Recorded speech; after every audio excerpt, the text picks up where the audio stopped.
Hemophilia is an X-linked disorder that affects predominantly males, while the females are carriers. So basically, we have transmission from mother to son.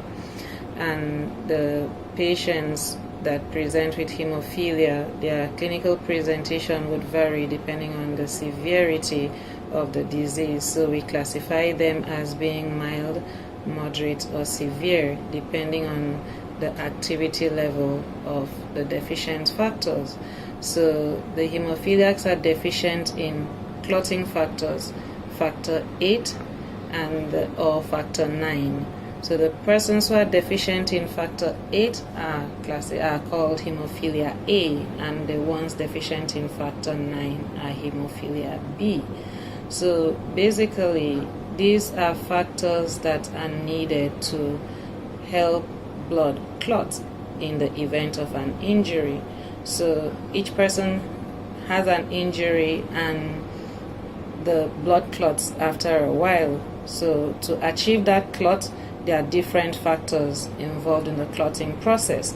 So the people with hemophilia are deficient in one of these factors, and as such, when they have injuries, their blood does not clot, or it doesn't clot as fast, and this can lead to complications.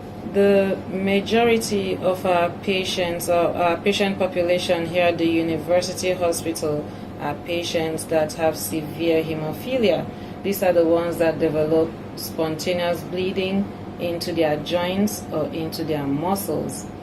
And the problem we have with our patients is availability of factor concentrates, which should be, in the event of a bleed, you want to replace the deficient factor to arrest the bleeding and prevent further damage to whichever organ that the bleeding has occurred in. To stop the bleed for someone that has hemophilia, depending on your diagnosis, is you can either have hemophilia A or hemophilia B, and depending on which, you get treated with factor 8 or factor 9. As it relates to availability in Jamaica, very, very scarce. What happens is that we normally get donated products. Donated products normally come from the World Federation of Hemophiliacs or other bodies, other international bodies. For someone to really purchase it in Jamaica is really expensive. To put things in perspective, someone should, to get a treatment for someone that has hemophilia, at a minimum is probably 1,000 to 2,000 units. How much the cost per unit? We're talking over $5 US. That times Jamaican rate, you know what we're talking about. So what we have in most cases is that persons, if the factor isn't available, would have to stay home. So what we find is a situation is that sometimes you can either lose your job. Persons who are going to school, they miss the exams, miss days of schooling, and so on and fine. In some cases, we have persons have even dropped out of school, which doesn't really help the society, doesn't really help Jamaica now.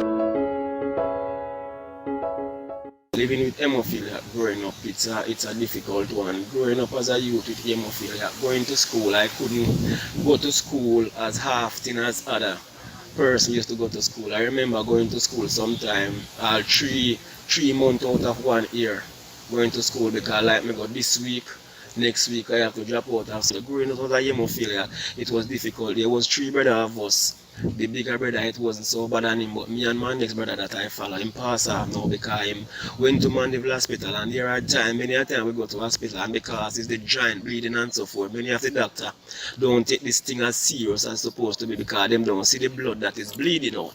But sometimes we explain to them and say we can have bleeding in the joint and you don't see the bleeding. You can have a belly, because I remember my brother was bleeding in his belly, and he was on the wheelchair for quite a while, nearly an hour, and when cold sweat was washing him, I get to understand. And when him drop out of the wheelchair, at them time the doctor and nurse run to him attention, and by the time they run to attention, it was too late, because by the time they put him on the stretcher and to give him some attention, him pass off, because them don't really pay attention to hemophilia and treat it as urgent as it's supposed to be.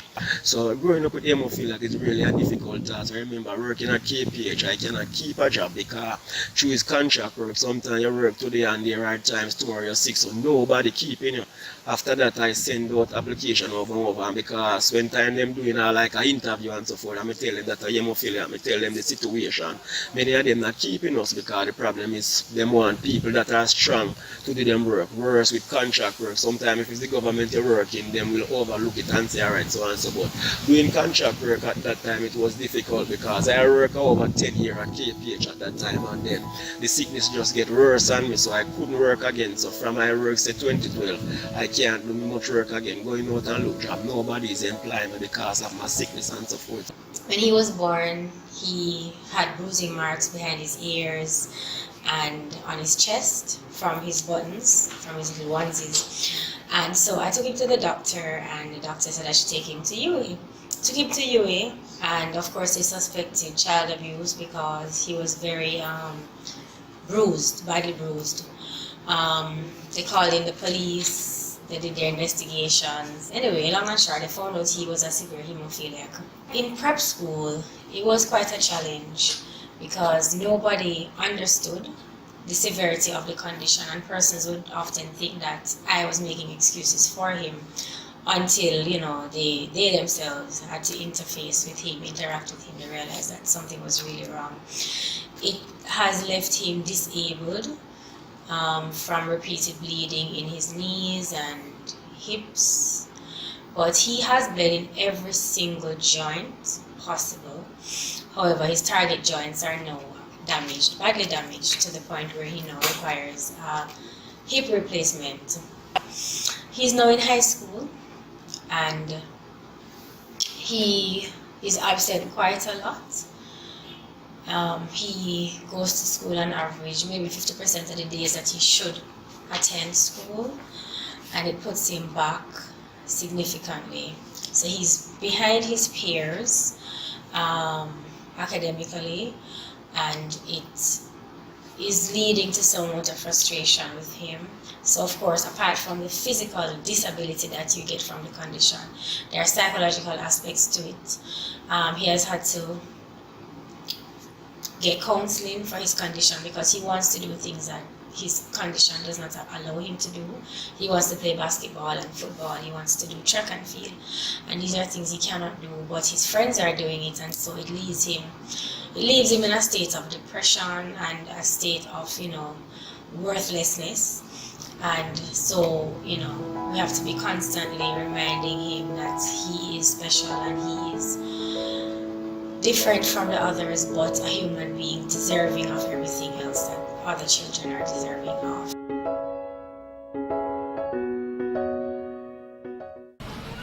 Growing up with hemophilia is a challenge. Also, if there is insufficient medications, then we end up with damaged joints. Some of us have to use crutches to move around, and I myself ended up with both knees damaged from hemophilia, so I have to be using a wheelchair to get around every day. How I found out that I have hemophilia was actually my brother have hemophilia. So when I was about the age of 2 years old, they noticed that my skin looked a bit black and blue, or some black spots on it, so they were concerned, and they said that they need to take me to the doctor for them to also test to see if I have hemophilia, which after they run the test they found out that I do have hemophilia. School life was rough because there are times when you're absent from school because you have a knee swelling, and it would occur for weeks because of insufficient medication. So you have to be home sometimes for a month, sometimes for 2 weeks, 3 weeks. So it was a bit rough, and then there are times when you left behind as a student because there's nobody to take the work, the homework or schoolwork to you. So it was a bit challenging. Alright, in terms of medication, there is currently still lack of medication in the country. So it's not every hospital have that type of medication. currently mainly university hospitals have factor 8, but other hospitals, they don't have factor 8. So it has been a challenge, and in terms of getting it to Jamaica is another challenge because it takes months sometimes for it to reach in the country, and then when it do reach, there's another issue clearing it from the wharf. And being a musician with hemophilia is very challenging because I am currently in a wheelchair, so there are times when persons do call you for event and they found out that you're wheelchair bound. They say no, they don't want you because you have to be performing as a musician as well with in terms of movements and stuff, because there are times when I even have to rush to the hospital. So I have rehearsal and I can't do the rehearsal, I have to rush to the hospital because I have a bleed or I'm bleeding from the bladder and stuff. So that is in fact a challenge as well. Currently, our supply of factor is donated. We have donations from the World Federation of Hemophilia, and we also have donations intermittently from Project Share. The main issue that we have is that when these donations come in, they sit at the wharf. Even though it is given free of cost, we have to pay.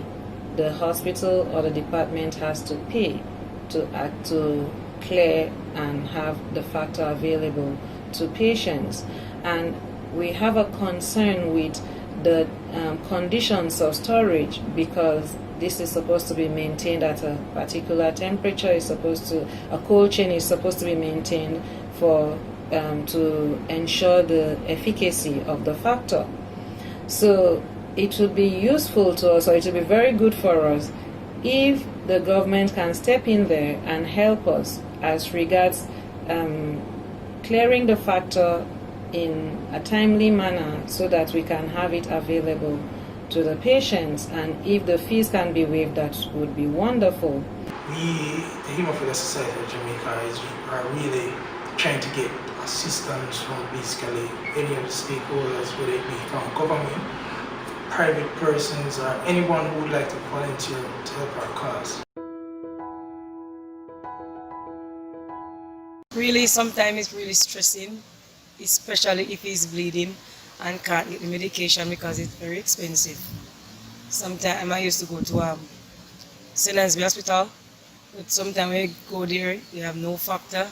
You have to wait for the ambulance to come in Kingston here to get some factor, and then that would maybe wait in the evening or the other morning if we could get some factor. All the time I'm afraid because, you know, you have to interact with children at school. Some of them don't know that he has hemophilia and so on. If we get a bounce, if we bleed in any joint, the knee, elbow and so on, even the nose will bleed and so forth.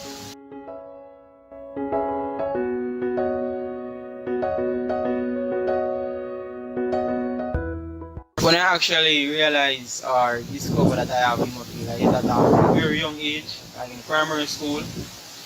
Like I didn't know what's happening with my body, like all these swelling, bleedings, visits to the hospital very regularly. I was actually lost. Growing up with hemophilia has actually been very rough. It's tired, depressing, tiring.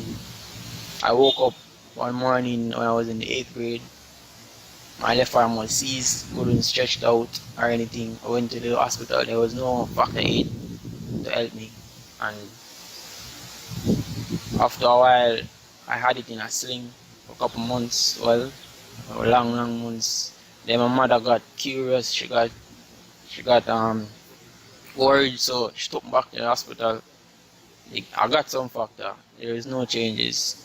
Went to the physiotherapy, still no changes. The arm lose muscle, lose strength, and it's different from the right hand.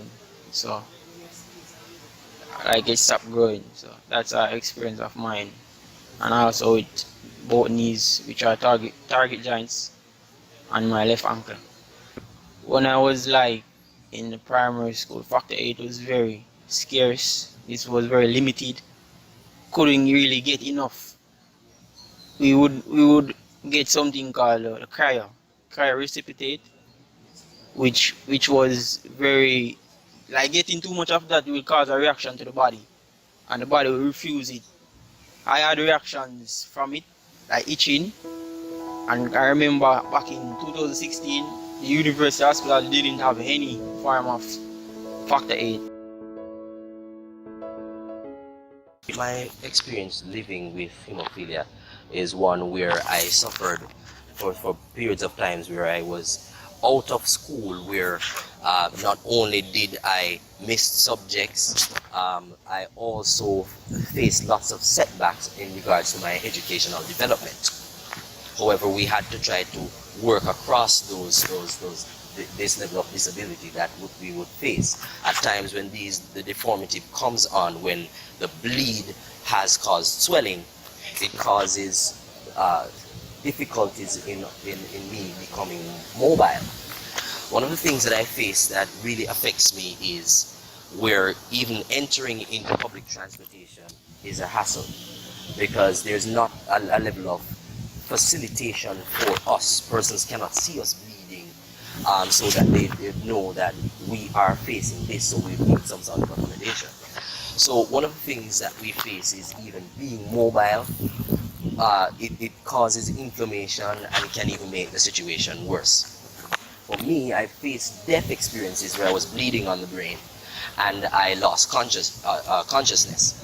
This is one of the extremities that hemophilia provides, where the bleed can lead to death, disability, and even loss of consciousness. So bleeding on the brain was one of the things that I was faced with. However, thank goodness there was a small amount of factor that was at the Cornwall Regional Hospital.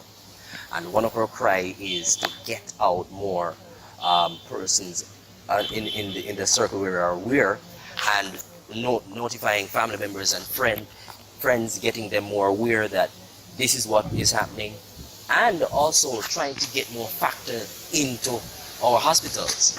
But we cannot do this without your help. Your help is what will propel us to where we need to be in getting not only the recognition and the awareness going, but also to help so that the government can understand that this is something that is real, and then we can move it to the level closer even to the cancer society. Having hemophilia caused a lot of problems because I didn't really go to school, because most of my days I've been sick, in pain, swelling. Because of hemophilia, I even have a fractured foot, can't really walk that properly.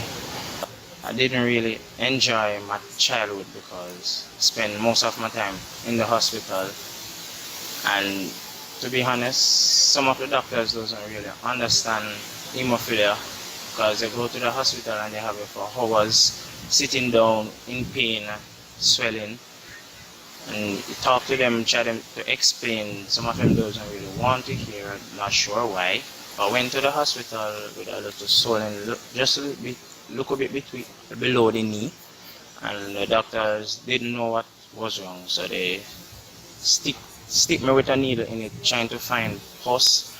There was none. Like a week after, knee started to swell, very, very big, from the knee to the toes, very big. I had to do an emergency operation. I spent almost a year in the hospital with the foot. We would need, however, for other physicians who are not in the hospital setting to be aware of the hemophilic patient or the patient with hemophilia, because when the patients come in and they say, I have a bleed, you may not see them physically bleeding, but time is of the essence for them, because the sooner the factor replacement starts, the better. It limits the bleed and it limits the damage from the bleed. But if they walk into an emergency room and say, oh, I have hemophilia and I have a bleed in my joint, and they look at the patient looks well otherwise, they would not triage the patient as a priority, so the patient is allowed to just sit by. And the longer they sit or the longer they wait, the worse the bleed becomes.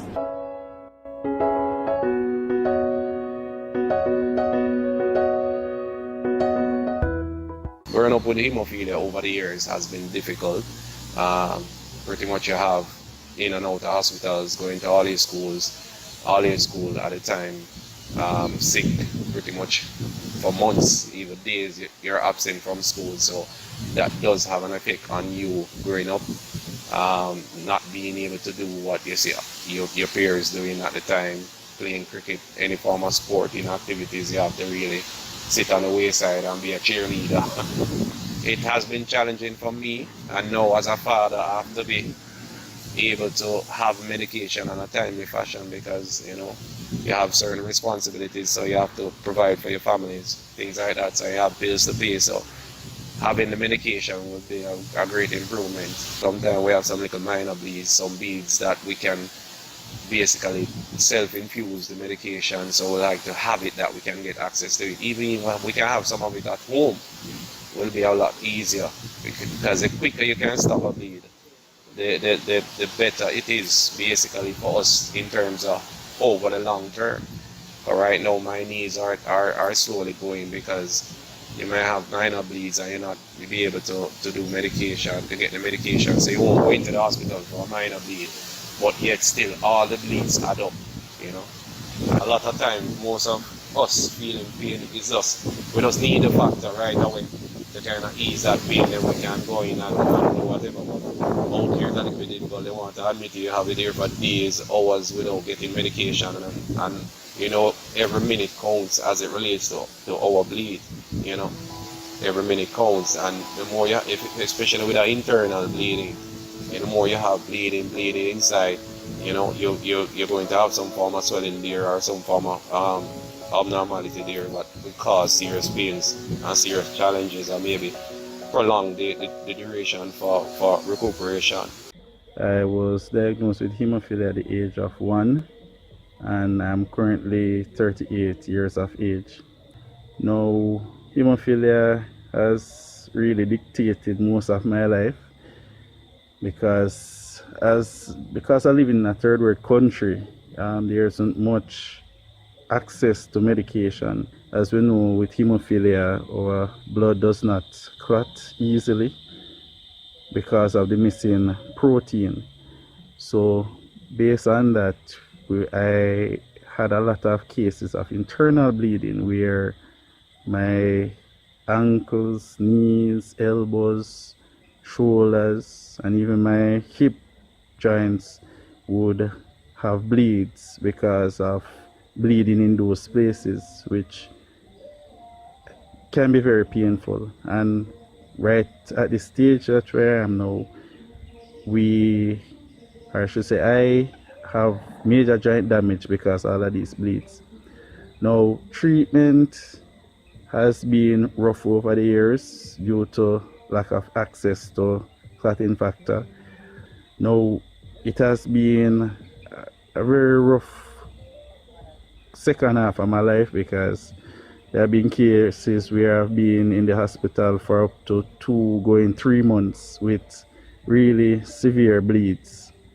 And if treatment was available, clotting factor was available, it's a case where, on getting that bleed, if we get that clotting factor right away, we could be back and up and going within a few days. But when there isn't any treatment, yes, and the bleed extends into that joint or muscle, it can mean weeks of being confined to a bed. And as I said, in my case and in case of many hemophiliacs around me, yes, they have joint damage, which requires you to use crutches, because I use crutches to get around. If it wasn't for that, I wouldn't be able to get around. Like in St. James here in Montego Bay, where our main hospital is, the Corner Regional Hospital, sometimes you'll be in a wheelchair for like 4 days. The last time I went, I was in a wheelchair for about 4 days before I finally got a bed and could start getting some treatment. So it's really rough for us here, and as I say, we have a far way to go, because unless these donations come from Save One Life or the World Federation of Hemophilia, yes, many of us have to just use ice and stay home, because it doesn't really make any sense to go to the hospital if there is nothing there to treat you. So the Hemophilia Society was formed from probably in the 90s, but under a different name.